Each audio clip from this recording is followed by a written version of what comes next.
This is Anthony Richardson, and you're listening to RosterWatch. This is AJ Brown, and you're listening to RosterWatch. This is Josh Allen, and you're listening to RosterWatch. Ladies and gentlemen, RosterWatch Nation, welcome back to the epic RosterWatch podcast, brought to you by RosterWatch.com.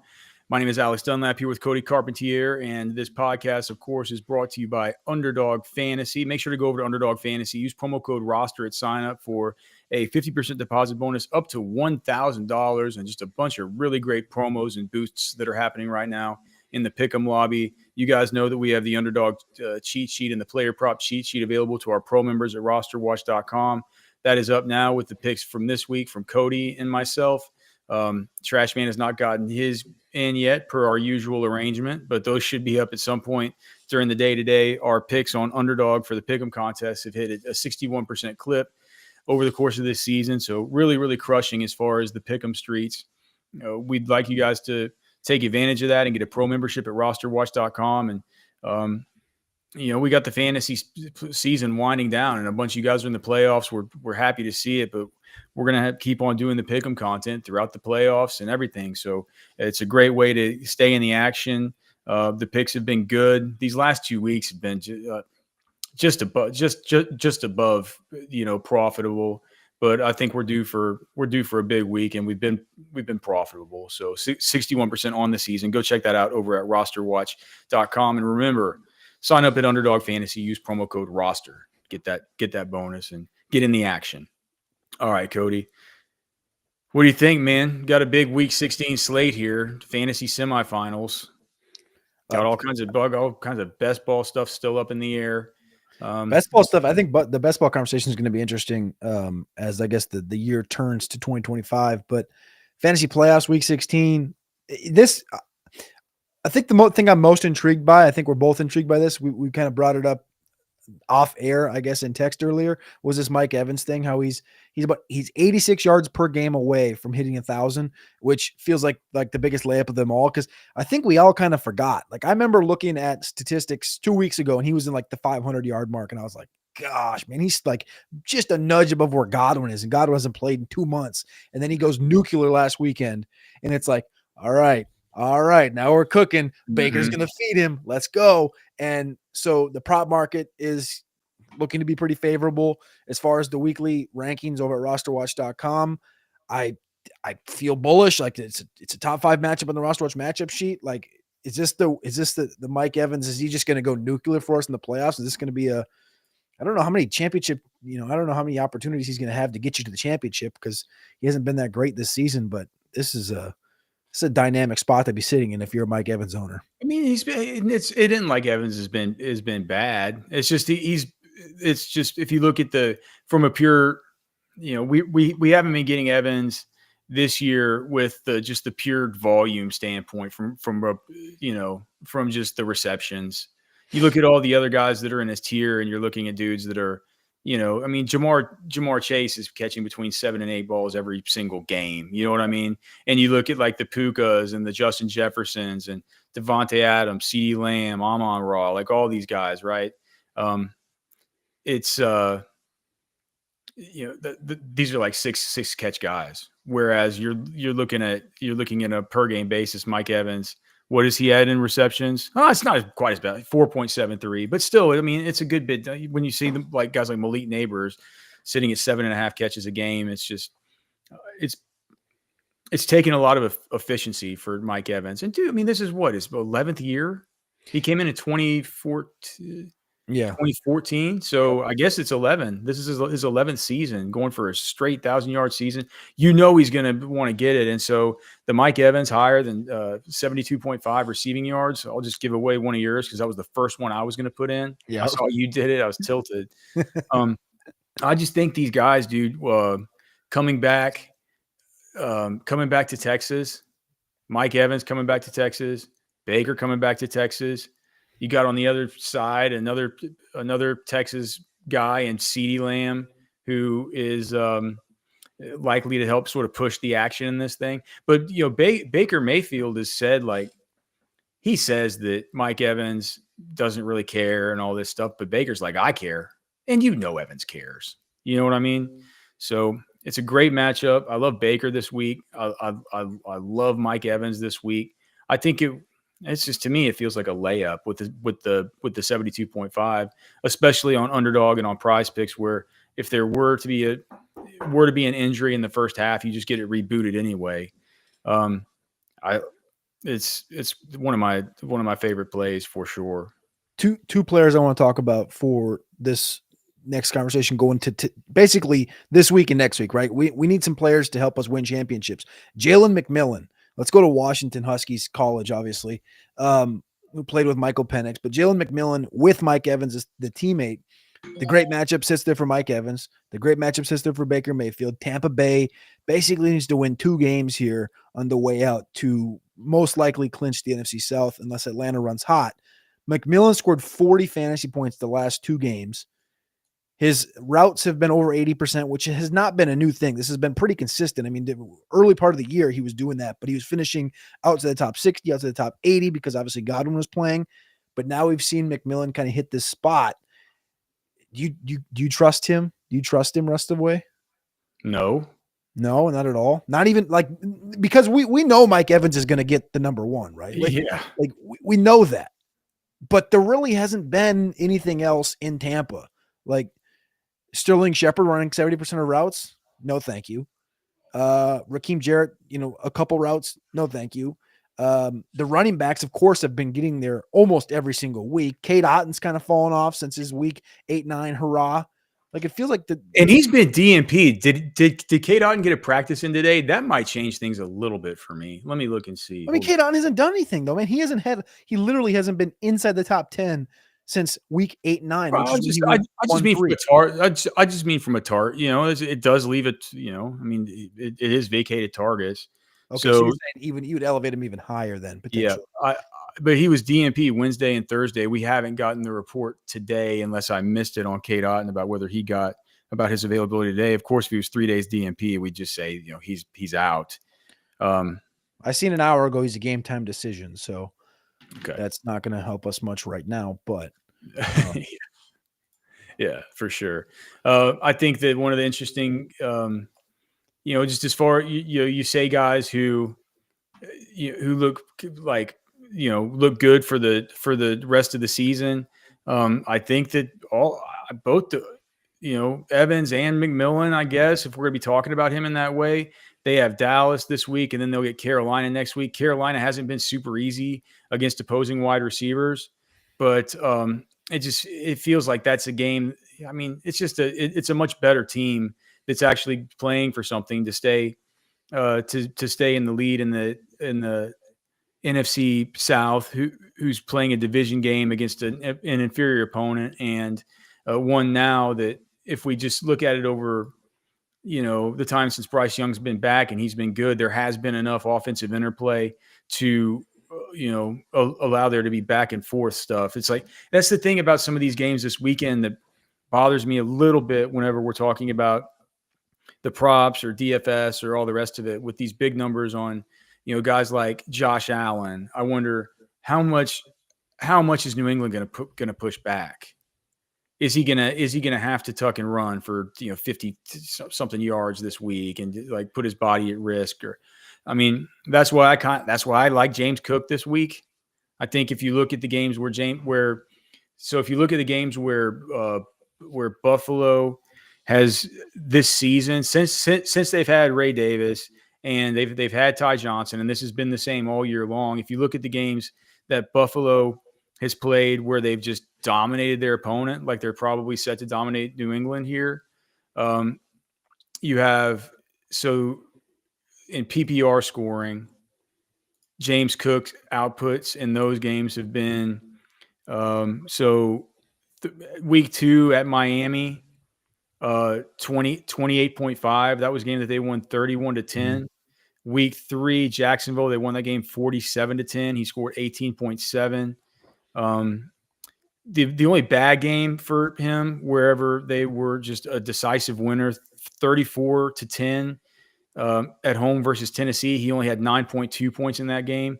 But the next week, week 8 at Seattle, they won 31-10. He scored 28.3 in that game. And then versus San Francisco was the only other just super decisive victory. That was before these last two that have gone bananas for Josh Allen. They won that game 35-10, and you remember he went for 100 yards in that. And did he score in that? Yeah, he scored in that game. So 19 points in PPR. So James Cook, I was in a little bit of an argument earlier today with Blender on the Blitz show, saying, dude, they have Ray Davis now. He's a plotter. Ty Johnson, who's catching all these balls out of the backfield. It's like, who's to say that James Cook, if they get way up, that they're going to even use him? I'm like, well, look at what's happened this year. He goes really big in these spots. So James Cook, another guy. I mean, his rushing props sitting at just 64.5. I do like him here. The other game, and I started that out by talking about Josh Allen, how I worry a little bit about him. I also, to some degree, worry a little bit about Jamar Chase and T. Higgins and these guys, whether or not DTR can push back on the Cleveland side to really get them up and going. And for that reason, I also really like Chase Brown here in this spot. I was just going to ask about the Buffalo New England spot. Does that thing feel a touch trappy to you for Buffalo? Like, Buffalo's been pretty much, a wagon for, it feels like, about 2 months, scoring 30 points every single game. But then they go on the road twice, all the way out west, go to Detroit, and it's like they scored 100 points in 2 games. And now they're back home. I'm not sure what the weather's like. I know the weather right now in the Midwest, if we're looking at the college football playoff games, it's expected to be in like the low 20s and some flurries, at least for tonight. It's a winter wonderland for tonight's game. And that's up in the Great Lakes. And you're looking at one side of the Great Lakes, there's flurries. I know the other side of the Great Lakes is obviously where Buffalo's at. I just wonder, I know weather really isn't that big of a deal. Sometimes it is. In most cases, like usually it's Cleveland and then Buffalo sometimes. But even if you just take out weather from this, like, does this feel a little bit trappy, just given how much, high energy, high emotion spots at the Rams in a late kick game, at the Lions in a late kick game? They go and they're right down to the wire in both instances. And now you come back home and you're like, man, it's the Pats. We got the Jets. We got the Pats again. We can kind of coast our way here. They really probably aren't going to get that number 1 seed. They're kind of in this 2 spot. I just wonder if there's a little bit of regression here from the Bills. I know it's a 14.5 point spread here. And I kind of like the 14.5 from like our circuit perspectives, but I kind of feel like it's a touch trappy.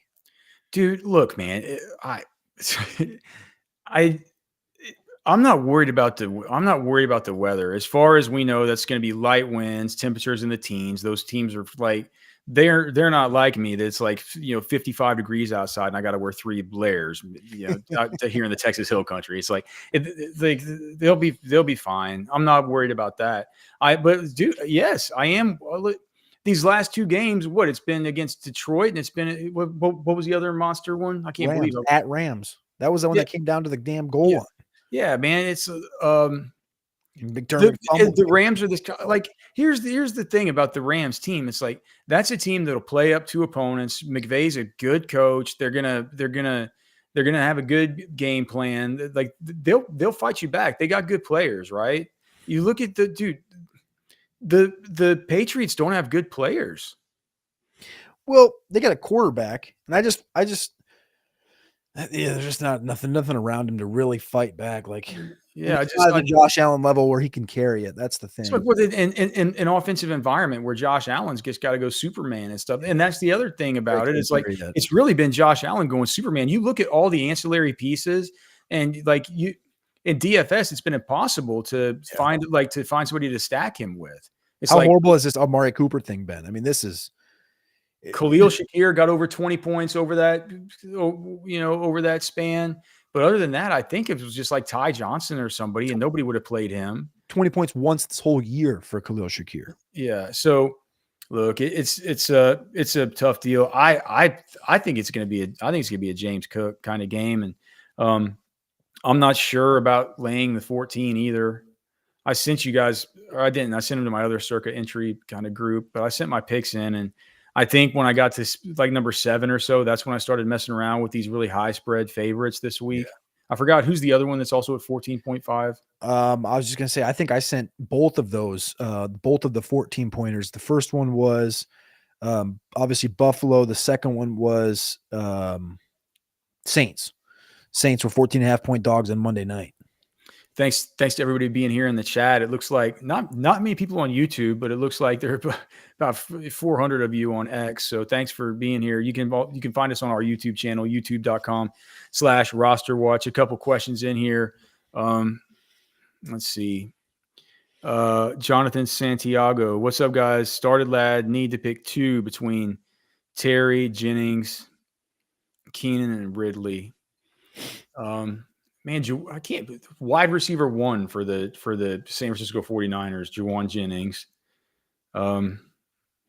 He's the highest ranked. Him and McLaurin are the highest ranked, I think, on this list for us. Yeah, McLaurin is a brutal matchup, man. It's real, dude. Quinion, our guy. It's one of those Senior Bowl evals. It's just like was just too easy. He's been really good, but McLaurin's been on a little bit of a heater lately. What do you think about that? What do you think about that game? I think I like the Washington plus 3.5 points. I kind of want to stay away from that one, to be honest with you. Philly got it was the 3.5 that got me. It was the hook. Yeah, Philly got him last time, and they pretty much neutralized or neutered, or however you want to phrase it. They neutered Jaden Daniels. He had 7 carries for 18 yards, 191 yards, threw a pick. Everything went through Eckler in the passing game in that game, and I just don't know. I just don't know how Washington gets there. This defense for Philadelphia is kind of doing what we've seen the Chiefs do in the last couple of years, which is just like week by week by week, they seem to be getting better and better and better. And we know that team is like full of a lot of youth. So fresher legs than you would definitely think, if it was an older team. This is a young team. This is not the Eagles team that won the championship a couple of years ago. So I don't know. I don't feel good about that game at all for the Washington side. I think Washington's had a great year, and I think they can hang their hats on that. They're probably going to make the playoffs, but this is a tough matchup here. We just got some word in. So the Saints are a Monday night game, right? They're not on the main slate, and the Sunday night Green Bay. What? Monday in Green Bay. Yeah. We're gonna play Kendra. It looks like Alvin Kamara missed practice again today. Well, the Alvin Kamara thing came out that said he's potentially going to be out for the rest of the year. I saw that earlier, and that's I personally took Kamara, and I didn't even rank him. I took him out of the ranking on my side, and then I put Kendra up as if Kendra just was getting the lion's share in this opportunity, and I put Kendra up to running back 17 on the week. We're gonna have to make the call on that before, even if we don't get word before lock on Sunday, because the stupid Fantasy Pros ranker that we integrate into our site, it won't let you take him out after a lock, and people will complain and say, "Why do you have Alvin Kamara in there?" So we'll just have to make the call on that on Sunday morning. Mike, I guess you already heard our thoughts on Terry McLaurin. JP, oh, you guys rock. Love your work. Thank you, brother. We definitely appreciate you, JP. All right. Any other kind of things that you just love or that you want to get off your chest for this slate? One ranking thing, and then we can talk about our guy Tez. But Michael Penix gets to start this week for Atlanta, and it's a good matchup for Michael Penix at home against the Giants. They're 8.5-point favorites, which I don't even know what the line movement was on this from when they called Kirk or when they had Kirk and then they benched him for Penix. I'm not sure what the line moved, if it did at all even. But as far as Penix getting a first career start at home against this team, which I'm not afraid of in any way, shape, or form, obviously, I kind of feel like it's something where we don't know what's going to happen, but I believe in Penix, the rookie. We've seen rookies excel in worse spots and in better spots. And I think the obvious thing, like for guys like Jaden Daniels and Robert Griffin and Lamar and stuff, where you have a different dynamic there, where they're more electric on the with the legs. Penix obviously isn't that, but I think Penix does pose a different threat downfield for guys like Mooney, potentially McLeod. And if he can actually disperse the football and be active in the pocket and get the ball out to these different guys and maybe back that defense off a little bit, get more Bijan rolling. I remember the first game for Matt Ryan. He hit, obviously, Michael Jenkins on a 64-yard touchdown in the old dome, the Georgia Dome, right? And in that game, I looked back at the stat, I think yesterday, Michael Turner rushed for 220 yards and 2 touchdowns in that game. Everyone remembers it because it was Matt Ryan's first game, right? He's like 11 for 16, 160, and a touchdown. The touchdown was the first play of the game. 64-yard first rep, right? But then everything after that was they ran the hell out of the football, and it was all Michael Turner. And I just wonder what the dynamic looks like if they can potentially, get a deep ball like that to Mooney or unlock a Pitts or a London or something like this, and what this overall offense looks like. I think Penix can really get us there. So I'm taking a bullish stand here with Penix this week and putting up to 7. I would rather play him than a ton of players, a ton of quarterbacks. And I think there's also a ton of these guys that just have tougher matchups. Caleb's got a tough matchup. Tua's got a tough matchup. Purdy, Goff, Lamar's got a tough matchup. I think you look around the entire landscape of football this week of guys you're generally playing. I think Penix becomes a guy that you can definitely in super flex as your QB2, but in one quarterback, even I believe you can play. I'm excited to get him in a super flex. I know it's kind of weird for your fantasy football playoffs, but in super flex, you could be hurt right now, man. Like other leagues right now where it's like, I just had to put in a max bid in one of my super flex dynasty leagues for Dorian Thompson Robinson. It's like, look, it's super flex and it's dynasty and it's deep benches and even Cody, this is the type of league where like Desmond Ridder is owned, and he's not playing this week, but it's like it was the week where like last week, if like I've lost Dak in that league, in those spots, it's just like it's really, really, really hard to find these. Like Penix would be a dream come true for a lot of teams that are still in their semifinals and Dynasty Superflex. For me, for Penix, it's just a super duper scientific process. I put him at quarterback 11 because I'm just like, I want him to be at the very bottom end of the quarterback ones. I want him to be a quarterback 1 this week. I think that we don't have anything to go on. Like the stupid Falcons didn't even give us anything to. They wouldn't even play him in the preseason. So to me, what that says is likely, they've seen some stuff behind the scenes that they really like of him, and they're still in playoff contention. What are they? 1 game behind Tampa? Yeah, and the thing is, if they get even, they got the breaker because they beat them twice. Yeah. We got a couple questions here in the chat. Njoku, I don't think Njoku's going to play. I don't either. Did he get in limited today? No, I don't think he did.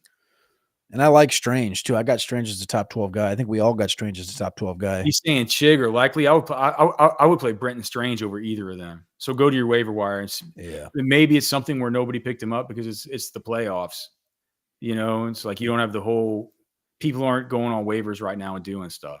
So go and see if Brenton Strange is there. If he's not there, I would not be thrilled to play either of those guys, but I guess is it Chig?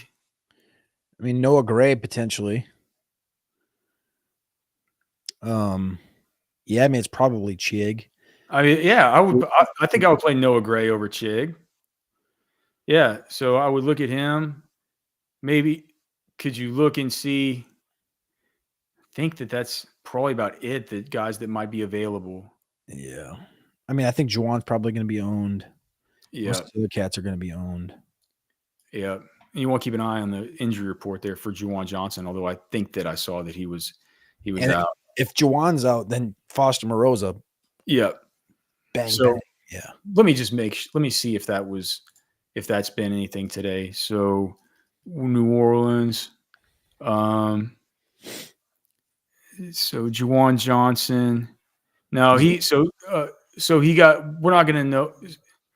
He was limited yesterday, and with the reporting today that I just read out about Kamara, they didn't mention him as being absent. So Juwan Johnson's probably going to go. So I think he would be an okay play too before I did that. Strange or Freiermuth, I haven't looked at the rankings, but I would guess it would be Strange. Or are they back to back?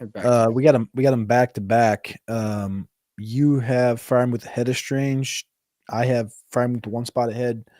And I'm Trash going to Man. switch this because if it were my starting lineup, I would have Strange over Freiermuth. So see By if the way, if Freiermuth gets 30 receiving yards this week, our preseason underdog trio from training camp nails. And it's No. Brian Robinson rushing, Pat Freiermuth receiving, and Brian Thomas touchdowns. Okay, so thoughts on what to do if Walker and Sharps both play? Should I roll with Walker or start Spears? Well, we just got the update actually from Walker. That's what I was looking at a second ago. Walker's been practicing. Walker's off the final injury report. So is Geno. Sharps is still on there though with the oblique. So did they say whether or not he was limited today? they didn't. It just says it's the last report we just got just literally 6 minutes ago said Geno and Ken Walker versus Vikings, neither on final injury report. So if Walker and Charbonnet both play, should you roll with Walker or start? I'm 100% playing Walker. No, I mean, I think if Walker and Sharps both played and Pollard was out, I think I would start Spears. Wait, I think what? you would have to Say that again. Okay, so he's saying if Pollard they both play, okay. If Walker and Sharps both play, and they're playing Minnesota, who's hard to run on, unless you're the Bears, yeah, then you would get Spears with no Pollard and nobody else worth their salt against an easy matchup. Probably 16 touches. I'm not sure we can get that if Walker and Sharps are both a little bit banged up and they're trying to take it easy on both of them. I think that's fair because what we do know about Tyja, and we've talked about this a lot, is we know what Tyja can do, and he can get up for a week like that. He had a good week last week, but I know he can get up, especially if he's in the 1A role. I know he'll get up for at least a week. You can trust that. I like that. That's a good question. Who would you start, Patrick Taylor or Kendre Miller? Kendre. I think that San Francisco thing's a little muddy here. I think we're going to get some Keyshawn Vaughn. I think we're going to get some Izzy Abanikanda. I think that thing's going to be putrid. I don't know. I think it'll be mostly Pat. I think he's not really trustworthy of new backs. Patrick Taylor's not. But he's not very good. The good news is you have some time that we can wait for the Kamara. I think if we know the Kamara's out, it's definitely Kendre for sure. Full PPR, Jaden Reed, who's been bang your head against the wall lately, or Jerome Ford. I think with Cincinnati's defense is bad, and with Chubb being out, and with DTR probably having to do a bunch of handoff and zone read stuff, I think that Jerome Ford's probably the play there. Yep. Let's see. Tyler Sperry says he can't decide between Pacheco or Ford. I have trouble with the whole Pacheco thing. I think it's the same thing. I said it last week. I nailed it. Not to be egotistical or anything. I nailed it with Pacheco and Hunt. I think it's going to continue to be this way. Neither one of these guys is going to get this alpha share. They're going to have to break off a run, score multiple touchdowns to separate themselves. Kansas City's playing the long game. They're trying to win a championship, not win us fantasy championships. All right, let's see here. Standard league, you want to flex Jalen McMillan or Brian? I think in a standard league, I'm going to go with Brian Robinson Jr. Standard, yeah. PPR, I'd go McMillan, but standard, I got to go B-Rub. Let's see here. Matt Cassidy. Love you guys. Also, RW Nation taking championships, baby. All right, brother. Thanks for everything this year, gentlemen. Okay, yeah, no problem. Thank you, Matt Cassidy. Full PPR here from Soggy Danger 1. Full PPR, Brian Robinson, Kendre Miller, Tyjae Spears. Pick one. Thanks, guys. Well, Spears in the situation that was laid out a minute ago with no Pollard. Well, did Pollard not practice? Pollard seems to do this every week. Literally every week, I feel like he doesn't practice on Thursday or Friday, where it's one or the other usually every week. So Pollard's been DNP all week. Let me look on X to see if he got in practice today. I haven't found anything from today. I see yesterday he did not practice though. Let's see latest. I have not. Okay. Okay. Yeah, it doesn't look. I can't. Tony Pollard practice. I'm not seeing anything just right off the top of the clip here. So maybe okay. No sign. So from Teron Davenport, no sign of Luke Gafford during the open portion of practice. Kenneth Murray Jr., Tony Pollard, and Morgan Cox went inside after team stretch. So he didn't practice. Nick Westbrook Akine came back to practice. Tyler Boyd came back. Otis Reese IV came back. So we're going to have 3 straight DNPs for Tony Pollard. We've seen that from him and had him play, though, in at least 2 games this season. So it's going to come right down to it. I think in that case, I would play Spears in a really good matchup because I'm assuming we might not know about Kendre. If we knew Kamara was out, I would just go ahead and play Kendre. I'd play the most talented guy.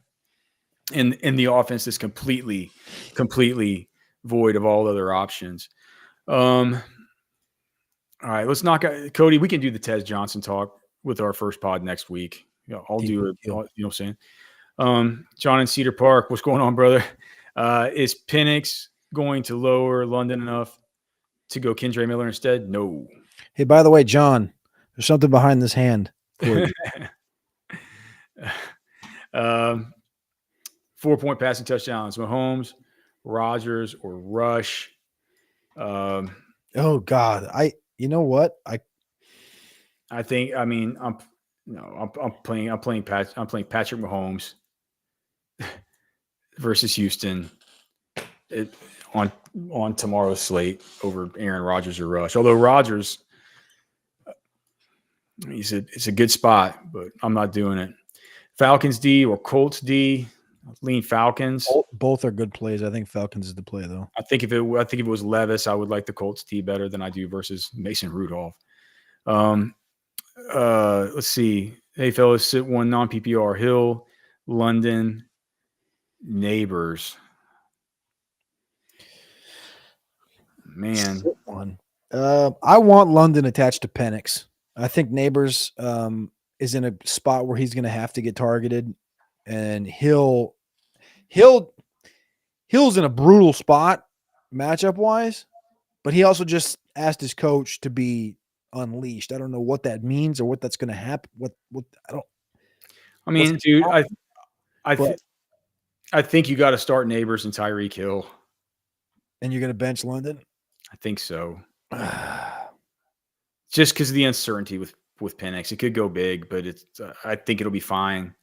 I don't know why I'm breathing so heavy. I guess I got London considerably lower than you and Trash Man. Yeah. Okay. So hold on. Tyler Sperry here is saying that I didn't see the thing about Kamara doubtful.